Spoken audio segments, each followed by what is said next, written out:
Welcome back to Radio Entrepreneurs. My name again is JDavis, and we keep streaming stories of leadership, entrepreneurship, and business. And I'm looking forward to our next guest, Stephen Hahn, Chief Reputation and Strategy Officer, the RepTrak company. Welcome, Stephen. Good morning, Jeffrey. Good to meet you. Good to meet you too. Tell me about the RepTrak company. Put simply, a tech-enabled, data-driven reputation advisory firm that has a unique view in the world on how reputation shifts across Fortune 500 companies. We call it the RepTrak way of looking at data, and essentially it allows us to tap into the market and look at different stakeholders and understand how do they feel, how do they think, and what ultimately they would do to support any given company. And as you can appreciate, in these changing times with this navigating uncertainty and trade tariffs, we're pretty busy right now with a lot of work to do. So if I was representing a marketing company, I would use your services to understand my customer better. Is that what you're saying? Partly, but there's a distinction. A lot of companies fixate on brand. We fixate on reputation. And reputation, in many ways, is kind of the consequence of whether you've kept the promises you intend to keep. And so, Right. from that standpoint, we look at how people perceive you through the lens of reputation and of a unique proprietary asset, which is what we call the RepTrak model. So who does retain your services? What types of companies? Well, typically the Fortune 500 companies, they have the biggest challenges and honestly the most to lose when it comes to reputation. So whether it's in different industries like transportation, banking, food and beverage, consumer packaged goods, more broadly speaking, energy, you name it, many companies come to us because they have a feeling that their reputation is maybe suboptimal and they're looking for help to improve it. Interesting. And how long have you been doing this? As a company, we've been doing this for nearly 25 years. I've been with the company now going on 10 years. I come with a background initially in medicine and then advertising, and I've kind of blended the art and science of my skill set and it manifests today in the realm of reputation. Well, that's interesting. Can you tell me, again, I think we have two different courses here. We have the company course that started before you, and then your course maybe started in medicine that sort Yeah. of collided with the company. How did all of this come to happen? Well, as you can tell, I'm not from these parts. I was born and raised in the UK and was on the track to becoming a doctor. I got to medical school and realized the idea of diagnosing patients really wasn't what I wanted to do. So I took a sharp left turn, metaphorically speaking, got into advertising, spent 20 of my most formative and enjoyable years of my career in literally the ad game of building content, advertising related commercials, all the things that drive insights and perspective of your understanding of the world and human behavior. So after those 20 years in the agency world, I joined the RepTrak company because I really saw the early beginnings of reputation as being an emerging concept. Everybody talks about it, but few people understand it and know how to measure it. So RepTrak was the leader in the world in this space. And for me, it was a natural part of my career journey to go from diagnosing essentially patients to diagnosing companies in many ways and helping them understand how they can best tap into the hearts and minds of the stakeholders they serve. Interesting. And how did you start with the company? What position were you in originally? Is it the position you're currently in? Originally, I started in the advisory business, so I worked hands-on working with the clients. I ran our US operations.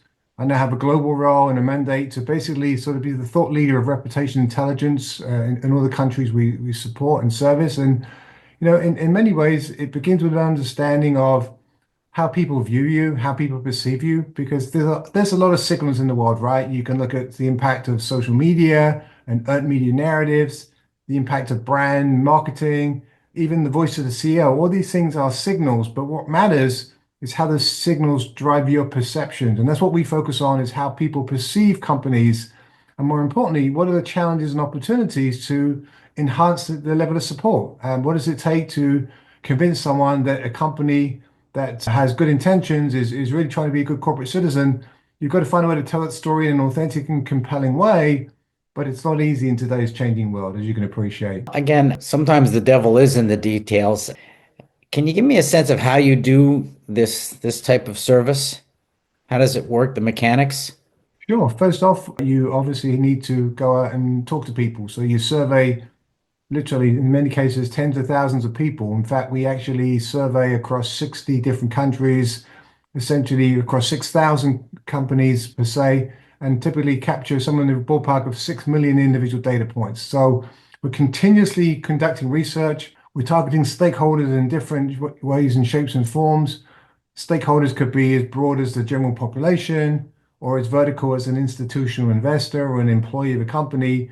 But we administer the same protocol. RepTrak is like a lens you can put on the world and help people understand what are their thoughts and feelings around the company. And so we are directly surveying them, we're taking the data, we're running the analysis, and based on that analysis, we're providing guidance and counsel to our clients on, so what do I now do with this information? What decisions do I need to take to basically drive deeper levels of support, whatever my stated goal is?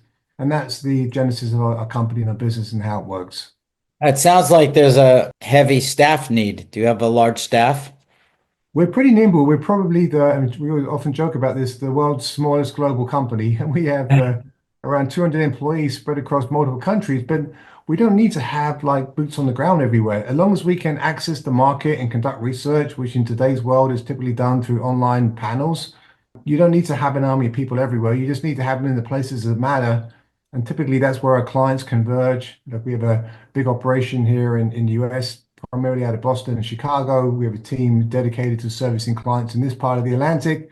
Equally, we have a pretty robust team across EMEA. We have a team based out of APAC in Australia, and we have a team down in Brazil. So our teams are where the big companies reside. Ultimately, that's where our customers need us to be. And Stephen, is there I assume there's a very large research component to what you're doing? Huge, yes. Is it is it proprietary at all, or is it just, you have a unique service that you developed? 100% proprietary. That's the secret sauce, right? In the way that we look at the world and measure and manage reputation, no one's been able to crack the code in the way that we have. And if I didn't say so earlier, we wrote the seminal book on reputation back in the late 1990s. We were actually founded by two professors, two academics who came together to look at the world in a unique way. They built the first proprietary model on reputation, and today it still stands tall as a world-leading way of unlocking reputation intelligence. And reputation can be personal, but it could also be product or service. Yeah, I mean, we don't spend a lot of time worrying about people's personal reputation because that's a whole other ball game. That's about managing your personal brand. We focus on companies because honestly, for us, that's where the big dollars reside and the potential to build, lasting contracts and in many ways help companies help themselves. I mean, this is often the challenge we have is companies do a lot of great things, but sometimes they just don't get the credit they deserve. So how do you tell that story that you're committed to acts of good global citizenship and taking measures to improve energy efficiency around the world? How do you tap into stories around diversity, sort of egalitarianism and inclusiveness in talking to DEI strategies, I should say? How do you tap into employees who really care about the communities in which they operate? These require kind of insights and perspectives on how do you tell the story in an authentic way? How do you deliver a piece of content or an asset that gets people to engage and want to listen to what you have to say? That's the challenge of reputation. It's not just about doing the right thing, it's about saying the right thing and finding a way to build a compelling narrative so you can engage the people that matter. Nice. We've been speaking with Stephen Hahn, Chief Reputation and Strategy Officer, the RepTrak company. Stephen, if someone's looking to learn more about your company, how would they find you? Easiest thing to do is go to the website reptrak.com. It's REPTRAK, RepTrak with a K, reptrak.com, and we look forward to connecting hopefully with some more clients through that channel. Thanks for being on Radio Entrepreneurs today. We look forward to staying connected with you, hearing more stories in the future. Likewise, Jeffrey, thank you for this morning. I appreciate it. Thank you very much. Good luck, good health. Yeah, you too. This is Radio Entrepreneurs.